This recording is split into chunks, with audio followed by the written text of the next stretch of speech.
से जुड़ने की ये सौगात है, आसमां से नूर की बरसात है।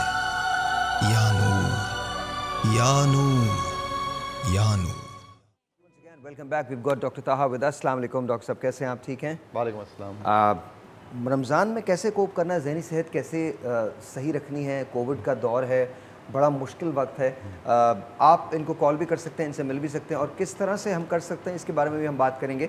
लेकिन अगर आपको मेंटल डिप्रेशन है या आप एंग्जाइटी का शिकार हैं, आपको लगता है कि आप बिल्कुल होपलेस हो चुके हैं और आप अपनी होप जो है वो खोते जा रहे हैं, तो भी आप इनसे बात कर सकते हैं।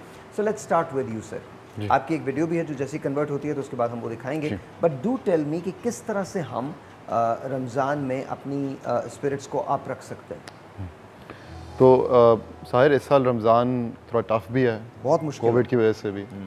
और जो हम पहले जो साथ मिलके, क्योंकि देखें, एक जो आपकी हमारे ताल्लुकात की सेहत एक बहुत अहम होती है हमारी जहनी सेहत के लिए। और जो हम अफ्तारी मिलजुल थे 2 साल पहले मिलते थे वगैरह, जो पिछले साल से थोड़ा बंद हुआ है, तो उस सब का एक बहुत एक नेगेटिव इम्पैक्ट हो रहा है लोगों पे। लेकिन इसमें ये बहुत अहम है ये समझना कि सही है जो हम चलें उस तरीके से अब नहीं हम रमज़ान गुजार सकते जो पहले हम गुजार रहे थे। इंशाल्लाह आगे जाके जब बेहतर होंगे हालात तो हम गुजारेंगे, लेकिन हम अभी भी अपने लव वन से राब्ते में रह सकते हैं मुख्तलिफ तरीक़ों से। और शायद मतलब कि ये जो थोड़ी दूरी है, इससे फिर शायद हमें अहमियत भी ज़्यादा बढ़े उन ताल्लुकात की। तो आई थिंक ये बहुत अहम है। अच्छा डॉक्टर साहब, ये तो बड़ी अच्छी बात आपने की, लेकिन ये अब एक नया नॉर्मल है और मेरे ख्याल में अब इस नॉर्मल का हमें आदी हो जाना चाहिए, और आहिस्ता आहिस्ता अब ये और भी बहुत कुछ होगा। हो सकता है, बिल्कुल। अच्छा, मैं चूँकि मैं वो बात नहीं करूँगा जो यहाँ नहीं करनी चाहिए, लेकिन ऑब्वियसली मेरे जो मानना है, मेरा जो वो थोड़ा डिफरेंट है, मेरा टेक इस पर डिफरेंट है। कोविड पे मेरा टेक बड़ा डिफरेंट है। बट एक बात ज़रूर है, क्या रिश्ते इस तरह से नज़दीक आए हैं या रिश्तों में वाकई दूरियां पैदा हो गई हैं? क्योंकि शुरू के वक्त में तो ये नज़दीक आए थे, लेकिन अब मुझे लगता है कि अब देखें, मैं बहुत फ्रैंक बात कर रहा हूँ, अब हम उसके आदी होते जा रहे हैं उस दूरी के। बताइए। आप बिल्कुल सही कह रहे हैं कि मसले भी हुए हैं, क्योंकि ऑफ कोर्स अगर आप किसी को भी एक साथ बंद करके रख दें कुछ, तो उनमें मसले होते हैं। और हमने ये भी देखा कि और globally divorce rates have increased during Covid.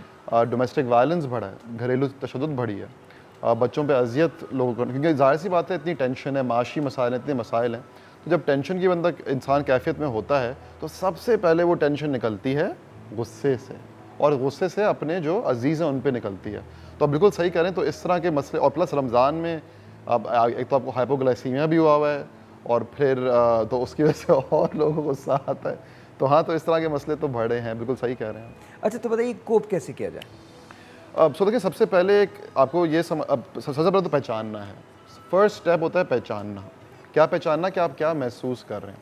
सबसे बड़ा मसला ये होता है कि हम अपने जज्बात और ख़यालात को ना अहमियत नहीं देते, क्योंकि माशरा हमें उससे डिस्करेज करता है। तो फिर क्या करता है, हम लोग अनकॉन्शियसली उन पर एक्ट करते हैं। तो हमें गुस्सा भी आ रहा है, हम फ़ौरन एक्ट कर देते हैं। तो सबसे पहले है कि थोड़ा सा जब भी आप कोई भी जज्बात या ख़यालात जहन में आए, तो पहले आप रुकें, उस पर गौर व फिक्र करें कि भाई ये मैं क्या महसूस कर रहा हूँ, ये जस्टिफाइड है या नहीं है, और फिर उसको एक सेहतमंद तरीके से इजहार करें। तो आसान नहीं है करना, मतलब कहना आसान है, करना मुश्किल है, लेकिन ये पूरी गेम प्रैक्टिस की है लेकिन सबसे पहली स्टेप है नीयत। अगर आप नीयत कर रहे हैं कि हाँ भाई मुझे अपनी रवैये को, अपने कैफियत को बेहतर करना है, तो फिर that is the first step. अगर आप डिनाइल में, तो फिर तो मतलब कुछ कर ही नहीं सकते ना। और मेरे ख्याल में रवैया इसलिए भी बेहतर करना चाहिए ताकि दूसरे लोग भी आपके इर्द गिर्द बेहतर हो सके। जाहिर सी बात है। ऑलराइट, एक ब्रेक लेते हैं, ब्रेक के बाद इसको कंटिन्यू करेंगे। एक मेरा सवाल है जो आप सबकी ज़िंदगियों के बारे में है, और शायद उस सवाल का जवाब आपकी ज़िंदगी को इंस्टेंटली बेहतर कर देगा। ब्रेक के बाद। नूर से जुड़ने की ये सौगात है, आसमां से नूर की बरसात है। या नूर, या नूर, या नूर। इस रमज़ान पाकिस्तानियों को एक इम्तिहान कोरोना वायरस का सामना करना होगा, लेकिन हम हमेशा की तरह करके दिखाएंगे।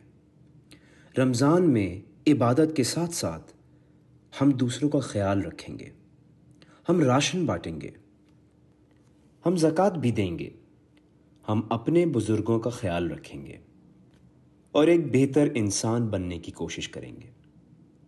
लेकिन इस सब को करने के लिए हमें ज़हनी तौर पर सुकून में होना पड़ेगा, क्योंकि इस वबा की बदौलत हम बहुत सारी टेंशन का सामना कर रहे हैं, जिसकी वजह से हमारे अंदर नाखुशगवार जज्बात पैदा हो सकते हैं और हमारे रवैयों से ताल्लुकात और घर का माहौल ख़राब हो सकता है। तो इस मुबारक महीने में ना सिर्फ अपने ईमान को ताज़ा करें, लेकिन अपनी ज़हनी हालत पर तवज्जो दें, ताकि जब हम इस इम्तिहान से निकलें तो हम एक सेहतमंद और खुशहाल कौम बन पाएं। ऑलराइट जी, वंस अगेन वेलकम बैक। आप कोई ब्रीदिंग एक्सरसाइज बता रहे थे, तो वो किस तरह से किया जा सकता है? बिल्कुल।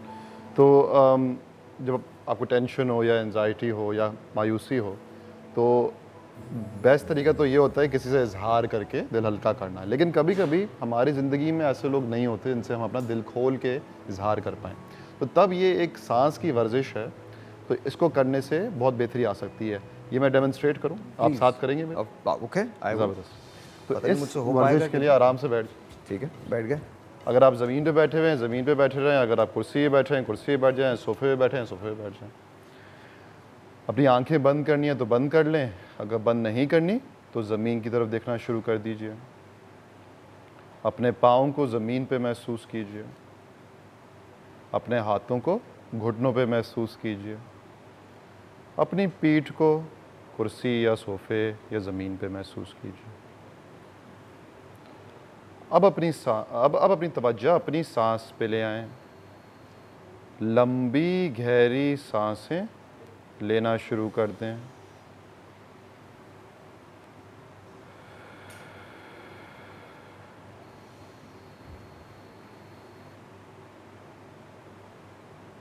जहन में कोई भी और ख्याल आए, कोई मसला नहीं, तवज्जो वापस सांस पे ले आएं। लंबी गहरी सांसें लेते रहें।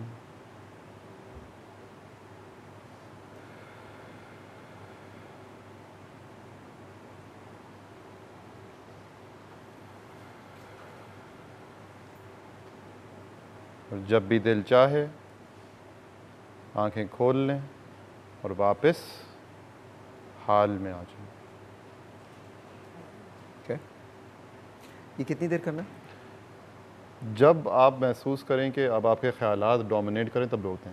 3-4 मिनट भी करें काफ़ी है। काफ़ी है। लेकिन इसकी ख़ास बात यह है कि अगर जैसे एक बार आपने किया आप सुकून महसूस करेंगे, लेकिन अगर आप ये हर दिन 2-3 मिनट करते रहें तो हमें रिसर्च ने दिखाया है कि आपकी टेंशन से निमटने की क़ुव्वत में बेहतरी आ जाती है। आपको एंजाइटी, डिप्रेशन, परेशानी कम होती जाती है। Okay okay. अच्छा, एक क्वेश्चन है जो तमाम लोगों के लिए आई थिंक मुझे पूछना है।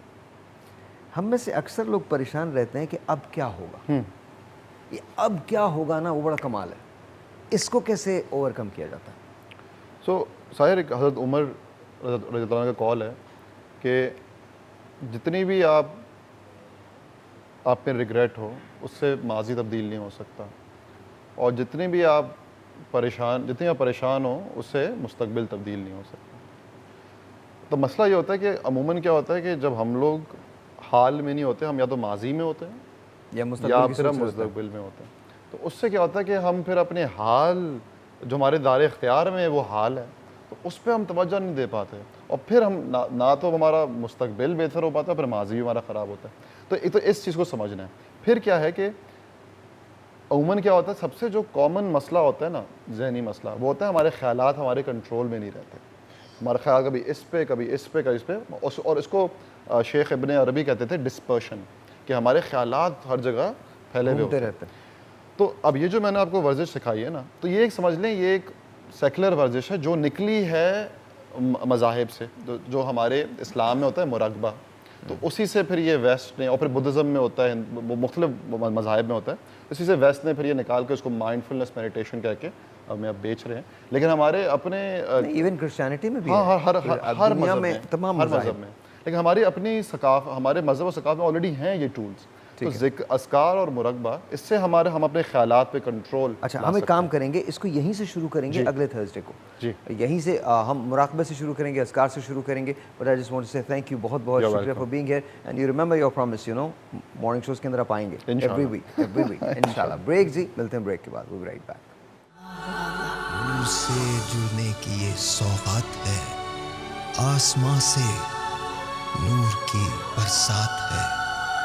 या नूर, या नूर, या नूर।